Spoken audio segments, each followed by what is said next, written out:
लोगों को समझाया और जैम खुलवाया।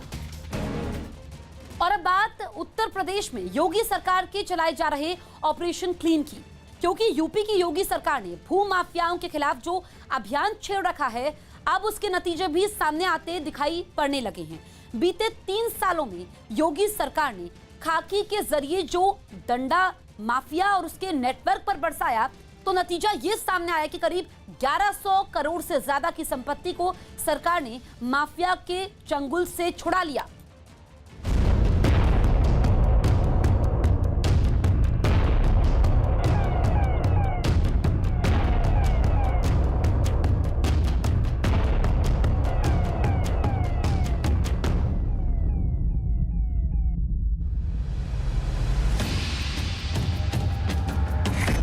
यूपी में माफिया की टूटी कमर। यूपी सरकार का ऑपरेशन क्लीन। अब तक 1128 करोड़ की संपत्ति जब्त।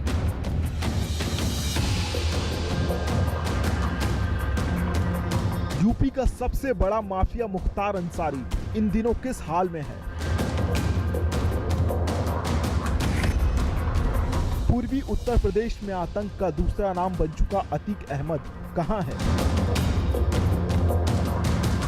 वानगी के लिए ये दो वो नाम हैं जिनसे पूरा यूपी थर्राता था, लेकिन बीते 2 सालों से जब से यूपी में खाकी का रुआब अपने पूरे शबाब पर आया,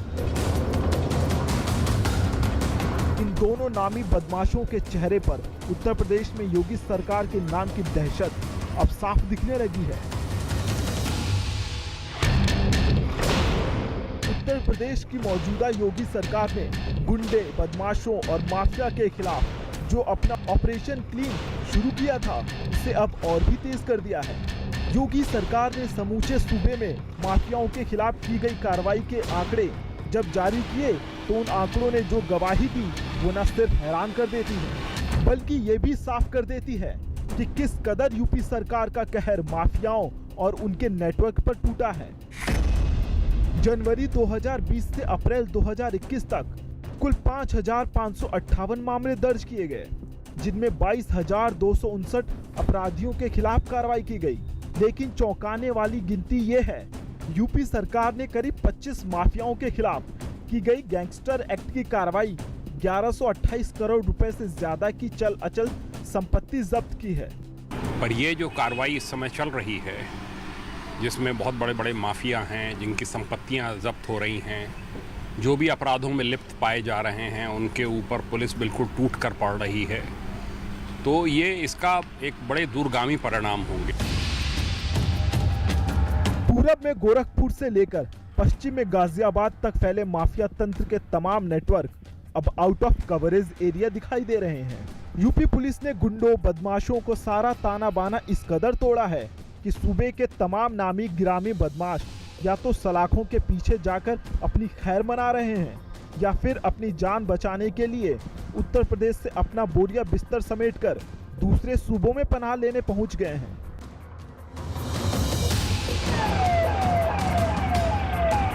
यूपी सरकार ने जिन माफियाओं के खिलाफ गैंगस्टर एक्ट के तहत कार्रवाई की, उसमें सबसे ज्यादा गहरी चोट अतीक अहमद गैंग को लगी है।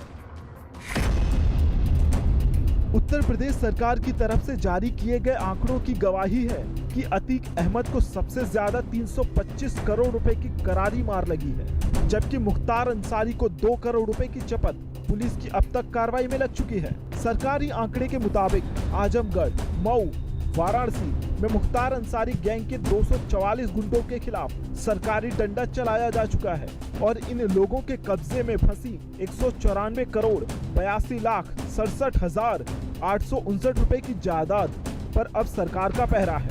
इतना ही नहीं, मुख्तार गैंग के 158 बदमाशों को गिरफ्तार किया गया, जबकि 122 असलहों के लाइसेंस रद्द किए गए और 110 गुंडों को गैंगस्टर एक्ट के तहत सलाखों के पीछे धकेला जा चुका है। मुख्तार अंसारी गैंग के 30 बदमाशों के खिलाफ गुंडा एक्ट और 6 गुर्गों पर एनएसए की कार्रवाई की गई है। जाहिर है कि योगी सरकार की इस कार्रवाई ने ऑपरेशन क्लीन को साफ सुथरा और चमकदार बना दिया है। अपराध हो रहे हैं, अपराध तो होते रहेंगे, वही 24-25 करोड़ की आबादी है, अपराध होते रहेंगे, वो भी वर्कआउट भी हो रहे हैं। पर ऐसा नहीं है कि कोई संगठित अपराधियों के द्वारा, गिरोहों के द्वारा खुलेआम अपहरण और ज़मीनों पे कब्जा, इस प्रकार की गुंडागर्दी की जा रही है।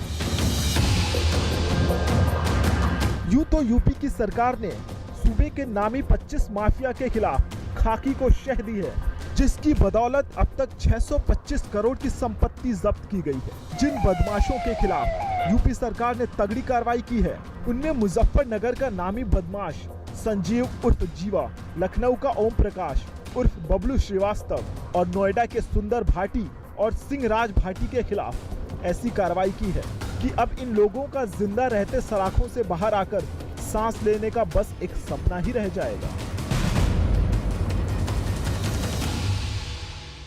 इन दिनों योगी सरकार के सभी महकमे जुल्म के खिलाफ मिलकर लाठी चलाते नजर आ रहे हैं। आलम यह है कि पुलिस की ताबड़तोड़ कार्रवाई ने उत्तर प्रदेश में माफियाओं और उनसे जुड़े गैंग की कमर तोड़ दी है। योगी सरकार का माफियाओं में खौफ कुछ इस कदर है कि जिनके नाम से कभी दहशत होती थी, आज वो उत्तर प्रदेश की जमीन पर दहशत महसूस कर रहे हैं। मुख्तार अंसारी का हाल तो सभी ने देखा है कि किस तरह योगी सरकार ने उन्हें पंजाब से लाकर बांदा जेल में बंद किया, लेकिन अतीक अहमद अभी भी गुजरात की साबरमती जेल में बंद है और किसी भी सूरत में यूपी आने को तैयार नहीं है।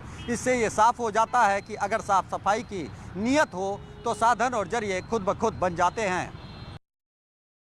हरियाणा के बहादुरगढ़ से हैरान करने वाला वीडियो सामने आया। वहां चप्पल बनाने वाली एक फैक्ट्री में जबरदस्त आग लग गई। बताया गया कि शॉर्ट सर्किट की वजह से आग लगी। देखते पूरी फैक्ट्री को अपनी चपेट में ले लिया। वहां से जो तस्वीरें सामने आई, उनमें वो फैक्ट्री धू-धू कर जलती दिखी। ऊपरी मंजिल से लपटों के साथ धुएं का गुबार निकलता नजर आया। फैक्ट्री में रबड़ और तेजी से आग पकड़ने वाला केमिकल भी मौजूद था, जिसकी वजह से आग और तेजी से भड़की। हादसे के वक्त फैक्ट्री में 50 से ज्यादा लोग काम कर रहे थे। हालांकि सभी को वक्त रहते सुरक्षित निकाल लिया गया। एमपी में रविवार का कोरोना कर्फ्यू हटाया गया। मध्य प्रदेश में रविवार को कोरोना कर्फ्यू हटा दिया गया है।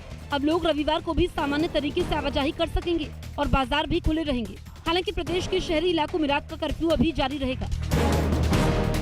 राजस्थान सरकार ने अनलॉक 3 के लिए गाइडलाइंस जारी कर दी हैं। प्रदेश में डेल्टा प्लस वेरिएंट का मामला सामने आने के बाद पाबंदियों में ज्यादा छूट नहीं दी गई है।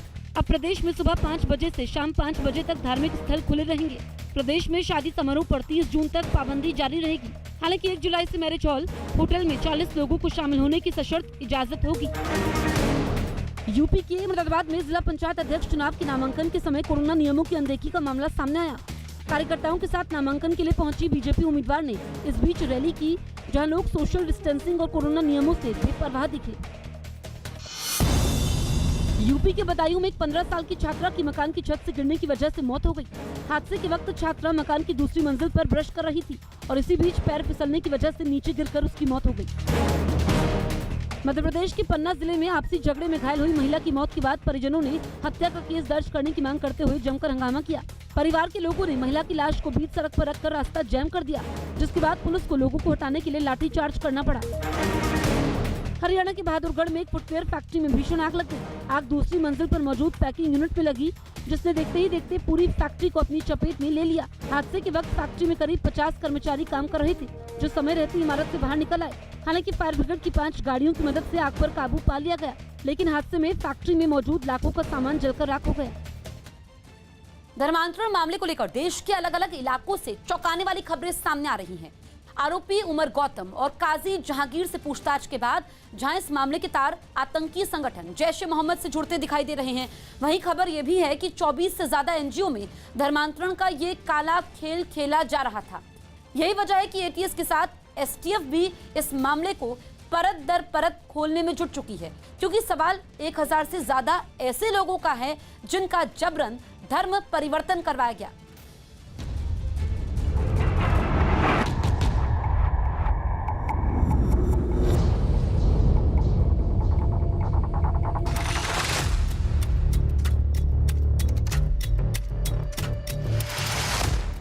कहां फैला धर्मांतरण का नेटवर्क।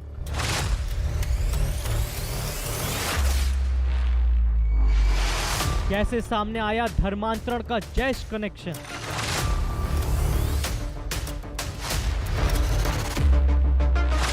धर्मांतरण के बाजार का सबसे बड़ा गुनहगार।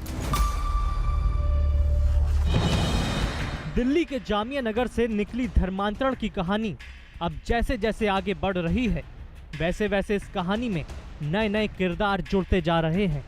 धर्मांतरण के इस बेहद चौंकाने वाले मामले में जैश-ए-मोहम्मद का नाम सामने आने के बाद यूपी सरकार ने एटीएस के साथ एसटीएफ को भी लगा दिया है। ये टीम देश के 24 राज्यों में उमर गौतम के रैकेट की तलाश में जुटी है। सूत्रों के हवाले से इस बात का पता लगा है कि उमर गौतम के 200 से ज्यादा करीबियों की लिस्ट और धर्मांतरण करवाने के दस्तावेज भी एटीएस के हाथ लगे हैं। न्यूज़ 18 की खबर के मुताबिक 24 से ज्यादा एनजीओ और संगठन जबरन धर्मांतरण कराने की साजिश में शामिल हैं, जहां से सबूत खंगालने के लिए एटीएस और एसटीएफ जगह जगह छापेमारी कर रही है। विदेशी फंडिंग के साथ यूपी एटीएस इस बात की भी जांच कर रही है कि विदेशी खातों से कौन हवाला के जरिए धर्मांतरण के मास्टरमाइंड उमर गौतम को पैसे भेज रहा था। ये तो स्पष्ट है कि धर्मांतरण तो हुआ है और उसमें फंडिंग भी जो है कंफर्म हो रही है। तो पहला तो बिंदु यह है कि ये फंड्स आ कहां से रहे थे। यूपी पुलिस को पता चला है कि धर्मांतरण का ये धंधा हिमाचल प्रदेश, हरियाणा, दिल्ली, उत्तर प्रदेश, राजस्थान, बिहार, झारखंड, छत्तीसगढ़, गुजरात, पश्चिम बंगाल, आंध्र प्रदेश, तेलंगाना, असम और केरल जैसे राज्यों में चलाया जा रहा है। इतना ही नहीं, इस नेटवर्क के तार सिर्फ भारत के राज्यों तक ही सीमित नहीं है, बल्कि गैर मुस्लिमों को जबरन इस्लाम कबूल करवाने का ये अमेरिका से लेकर खाड़ी देशों तक फैला हुआ है। जानकारी के मुताबिक अमेरिका, इंग्लैंड, पोलैंड, कतर और कुवैत से धर्मांतरण की इस कहानी के तार जुड़े हुए पाए गए हैं। इसके साथ जो है एटीएस के अलावा एसटीएफ भी लगाई गई है। हमारे इंटेलिजेंस का पूरा नेटवर्क है और एडीजी-एलओ को इस पूरे कार्य के लिए जो है कहा गया है कि वो पूरा इसकी समीक्षा दिन प्रतिदिन करें और मजबूती से इसको काम करें। दावा किया जा रहा है कि धर्मांतरण के ये धंधेबाज सिर्फ हिंदुओं को ही नहीं, बल्कि ईसाई, जैन और सिख परिवारों का भी बड़े पैमाने पर धर्मांतरण करा चुके हैं। खास बात ये कि दिल्ली के बाटला हाउस से उमर गौतम एक ऑफिस के जरिए इस नेक्सस को ऑपरेट कर रहा था। ये गिरोह मुकबदिर बच्चों को और बेबस महिलाओं को अपने निशाने पर रखता था। गिरोह का काम था कि ये मुकबदिर बच्चों को देश विरोधी गतिविधियों में झोंकना चाहता था।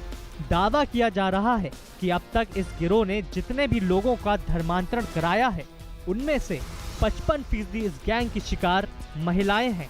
यूपी पुलिस का दावा है कि ये गिरोह 1000 से कहीं ज्यादा लोगों का अब तक जबरन धर्म परिवर्तन करा चुका है। बताया जा रहा है कि अब सरकार इन आरोपियों की संपत्ति की कुर्की कराने जा रही है। साथ ही सभी आरोपियों के खिलाफ राष्ट्रीय सुरक्षा कानून के तहत कार्रवाई की जाएगी। जो बच्चों को धर्मांतरण किया गया है तो निश्चय ही उस तरह का साहित्य, उस तरह का लिटरेचर, उस तरह की वेबसाइट्स, उस तरह का जो वीडियोस हैं, उनको कहीं ना कहीं जो है लोगों ने देखा है, तो इससे और गंभीरता आई है। धर्मांतरण मामले की कड़ियां जैसे जैसे खुल रही हैं, वैसे वैसे चौंकाने वाली खबरों का पर्दाफाश हो रहा है। अब धर्मांतरण के तार यूपी के प्रयागराज से भी जुड़ते दिखाई दे रहे हैं। इस मामले की जांच में इलाहाबाद यूनिवर्सिटी के प्रोफेसर मोहम्मद शाहिद का भी नाम सामने आया है। आरोप है कि प्रोफेसर मोहम्मद शाहिद ने कानपुर की ऋचा का धर्मांतरण कराया, जिसके बाद ऋचा माहीन अली बन गई। ये वही प्रोफेसर शाहिद हैं जिन्हें पिछले वर्ष इंडोनेशिया से आए जमातियों को मस्जिद में छुपाने और उनसे जुड़ी जानकारी को छुपाने के आरोप में जेल भेजा गया था। हालांकि इस वक्त प्रोफेसर शाहिद जमानत पर बाहर हैं।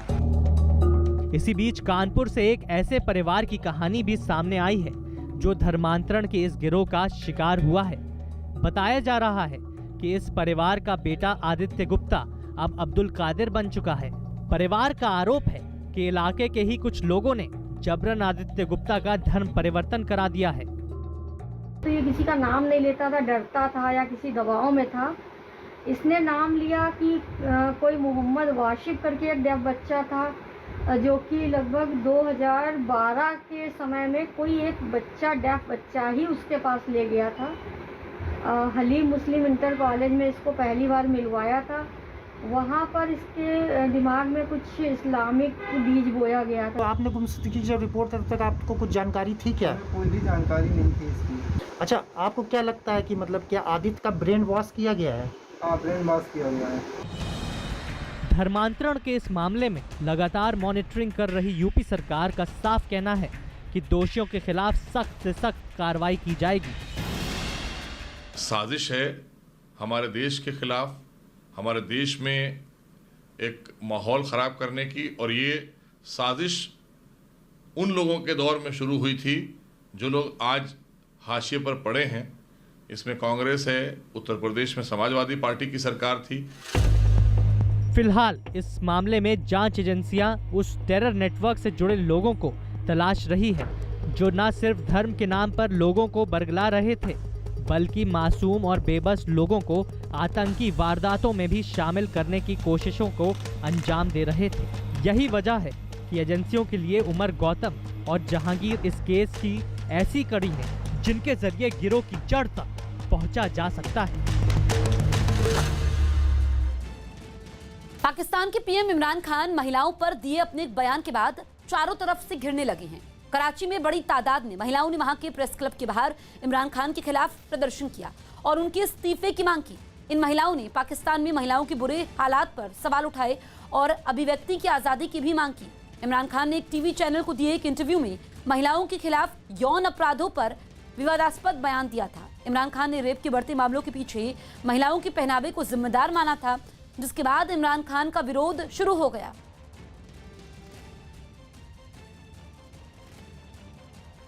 अमेरिका के न्यू मैक्सिको से एक रोंगटे खड़े कर देने वाला वीडियो सामने आया। वहां एक हॉट एयर बलून हादसे का शिकार हो गया जिसमें 4 लोगों की जान चली गई जबकि एक बुरी तरीके से घायल हो गया। वहां से सामने आई तस्वीरों में यह बलून नीचे जमीन की तरफ गिरता नजर आया। बताया गया कि ये सभी लोग इस बलून में सवार होकर उड़ान भरने के लिए निकले थे, लेकिन कुछ ऊंचाई पर जाने के बाद वो बिजली के हाईटेंशन तार से टकरा गया। तार से टकराने के बाद बलून में आग लग गई जबकि उसका केबिन अलग होकर नीचे गिर गया। तस्वीरों में बलून का ऊपरी हिस्सा नीचे की तरफ गिरता दिखाई दिया। हादसे की वजह से वहां बिजली की सप्लाई पर भी बुरा असर पड़ा और करीब 13,000 घरों की बिजली ठप हो गई। बीते 7 महीनों से दिल्ली का बॉर्डर घेर कर बैठे किसानों ने शनिवार को आंदोलन में जान फूंकने की एक और बड़ी कोशिश की। आंदोलन के 7 महीने पूरे होने के मौके पर किसानों ने पूरे देश में न सिर्फ रैलियां निकाली बल्कि राजभवन तक पहुंचने का ऐलान करके सरकार के बंदोबस्त को चुनौती तक देने की कोशिश कर दी। पूरे देश के अलग अलग हिस्सों में किसानों का आंदोलन आमतौर पर शांतिपूर्ण ही रहा, लेकिन पंजाब की तस्वीर कुछ अलग ही कहानी बयां कर रही है।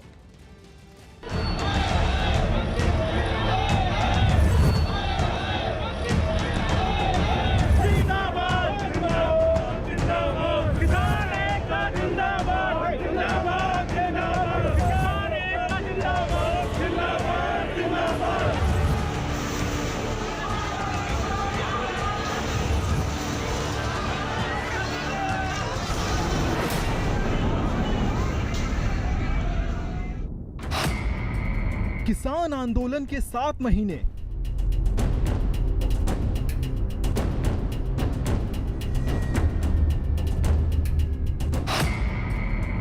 सड़क पर फिर आए किसान।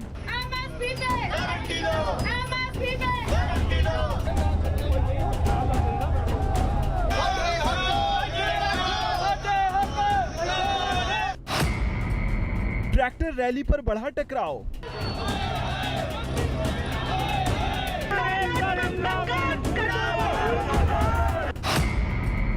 पंजाब में किसानों का नया संग्राम।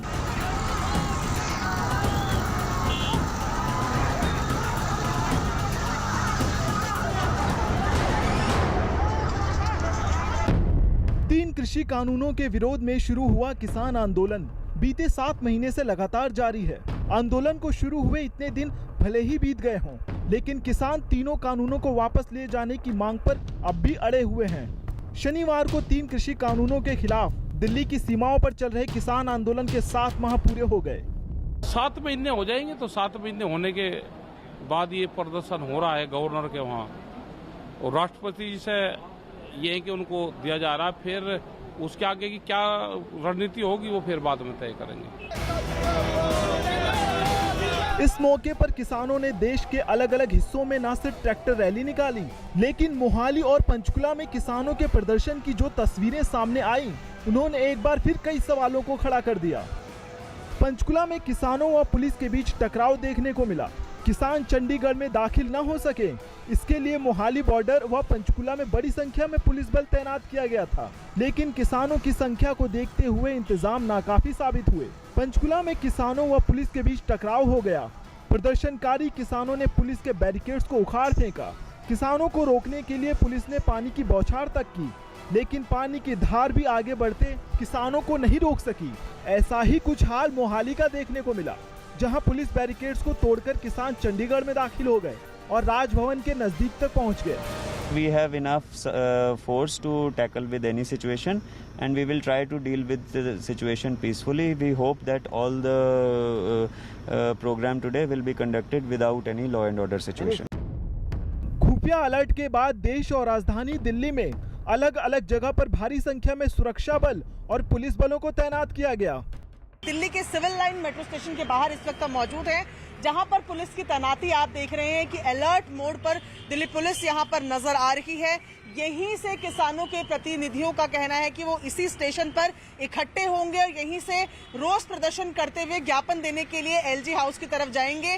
मेट्रो स्टेशंस की अगर बात करें तो सिविल लाइन मेट्रो स्टेशन के अलावा विश्वविद्यालय और विधानसभा जो मेट्रो स्टेशन है वो 10 बजे से लेकर 2 बजे तक बंद किए गए हैं। इस तरीके के नोटिस जो तीनों मेट्रो स्टेशन है उस पर चस्पा किए गए हैं, जिसमें बताया गया है कि 10 बजे से लेकर 2 बजे तक इन मेट्रो स्टेशंस में ना एंट्री होगी ना एग्जिट होगी।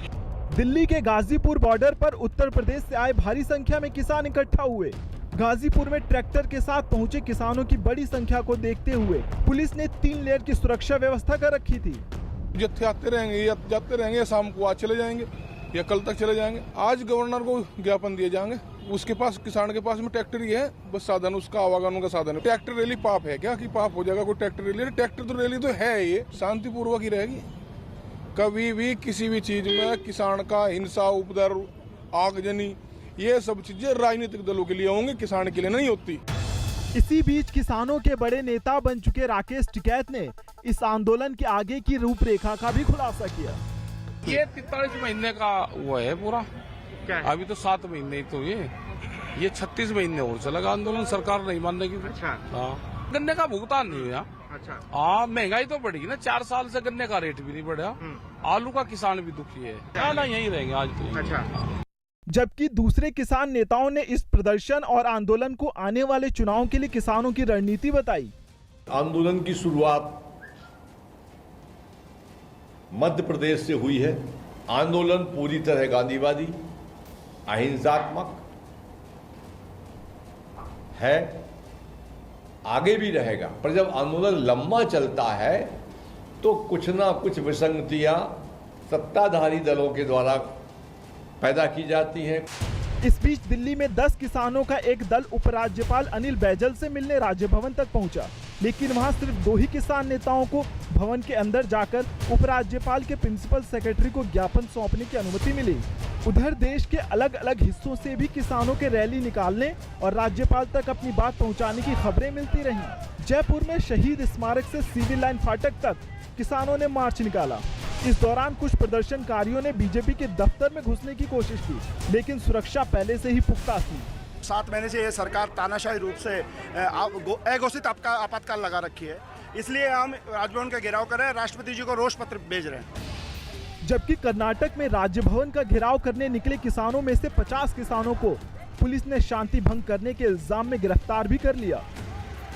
बहरहाल हरियाणा, पंजाब और पश्चिम उत्तर प्रदेश के किसान और सरकार के बीच अब भी गतिरोध बना हुआ है और लोगों को इसी गतिरोध के टूटने का इंतजार है, ताकि उन्हें रोज रोज की आशंकाओं के बीच से होकर ना गुजरना पड़े। महाराष्ट्र के सिंधुदुर्ग से एक रोंगटे खड़े करने वाला वीडियो सामने आया। वहां 2 लड़के पानी के तेज बहाव में फंस गए। बताया गया कि दोनों मस्ती करने के लिए झरने के पास गए थे, लेकिन तभी वहां पानी का बहाव तेज हो गया और दोनों वहीं फंस गए। लड़कों की जान मुसीबत में देख आसपास मौजूद लोग भी वहां पहुंचे और उनको बचाने की कोशिश शुरू की, लड़के किसी भी वक्त बहाव में समा सकते थे। ऐसे में कुछ लोग जान जोखिम में डालकर पानी के बीच उतरे और लड़कों की तरफ एक रस्सी फेंकी। इस रस्सी के सहारे लड़कों को किनारे की तरफ खींचना शुरू किया गया। हालांकि बहाव इतना तेज था कि उनके लिए किनारे तक पहुंचना भी मुश्किल हो गया, लेकिन काफी देर की मशक्कत के बाद किसी तरह दोनों को बचा लिया गया। दरभंगा रेलवे स्टेशन पर एक पार्सल से आवाज आने के बाद बम की अफवाह फैल गई। बिहार के दरभंगा रेलवे स्टेशन पर बम की अफवाह से अफरा तफरी मच गई। मोबाइल डिवाइस के एक पार्सल से आवाज आने के बाद बम निरोधक दस्ते की मदद से पार्सल की जांच की गई, जिसमें कोई संदिग्ध सामान नहीं मिला। दरअसल आवाज पार्सल में मौजूद ब्लूटूथ डिवाइस से आ रही थी, जो पार्सल को जमीन पर पटकने से ऑन हो गया था। रवीना टंडन अपनी बेटियों और पति अनिल पठानी के साथ उमरिया जिले के बांधवगढ़ टाइगर रिजर्व घूमने पहुंची। रवीना ने परिवार के साथ जंगल सफारी का जमकर लुत्फ उठाया। इसी बीच रवीना फोटोग्राफी करती भी नजर आई। बिहार के दरभंगा में घर में घुसकर छेड़खानी करने के आरोप में कुछ महिलाओं ने विधायक के भतीजे की पिटाई कर दी। महिलाओं ने आरोपी को रंगे हाथ पकड़ने के बाद उसके हाथ बांध दिए और जमकर पीटा, जिसका वीडियो तेजी से वायरल हो रहा है। यूपी के गोरखपुर में एक दुकान में सांप मिलने से अफरा तफरी मच गई। आसपास के लोगों ने सांप को पकड़ने की कोशिश की, लेकिन नाकाम रहे, जिसके बाद वन विभाग की मदद से 5 फीट लंबे सांप को पकड़ा गया। एमपी की खरगोन में पुलिस ने एक स्पेशल टीम बनाकर एक लॉन्च में चल रहे सेक्स रैकेट का पर्दाफाश किया। पुलिस ने शिकायत मिलने के बाद लॉन्च पर छापेमारी की और लॉन्च के मालिक और 3 महिलाओं समेत 16 लोगों को गिरफ्तार कर लिया। टोटल होटल संचालक सहित 13 व्यक्ति और 3 महिलाएं। यूपी के प्रयागराज में एक दर्दनाक सड़क हादसे में जीजा और साले की मौत हो गई। दोनों बाइक पर बैठकर शादी का कार्ड बांटने जा रही थी। इसी बीच एक तेज रफ्तार ट्रैक्टर ने उनकी बाइक को टक्कर मार दी। टक्कर इतनी जोरदार थी कि दोनों की मौके पर ही मौत हो गई। इस वक्त की बड़ी खबर आपको बता दें, जम्मू में जो रात में धमाके हुए हैं उसमें टेक्निकल एरिया में ब्लास्ट होता है और अब जो जानकारी मिल रही है कि धमाके की वजह से 2 लोग इसमें घायल हुए हैं। साथ ही ड्रोन की मदद से ये धमाके हो सकते हैं, धमाके के लिए ड्रोन का इस्तेमाल हो सकता है, ऐसी आशंका है।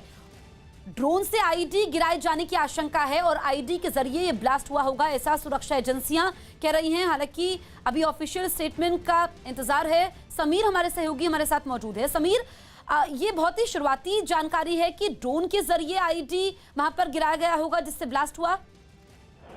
जी बिल्कुल आपने सही कहा और ये एक सोर्सेज से पता चला, जो सूत्र कह रहे हैं कि हो सकता है कि ड्रोन से ये हमला किया गया हो और इसीलिए नेशनल सिक्योरिटी गार्ड, एनएसजी के कमांडोज भी कुछ टाइम के बाद यहाँ पे पहुंच रहे हैं। पहले ही जो फॉरेंसिक टीम्स हैं, जो सेना है, सीआरपी है और पुलिस की जो टीम्स हैं, जो अधिकारी है, वो यहाँ पे जुटे हुए हैं अंदर।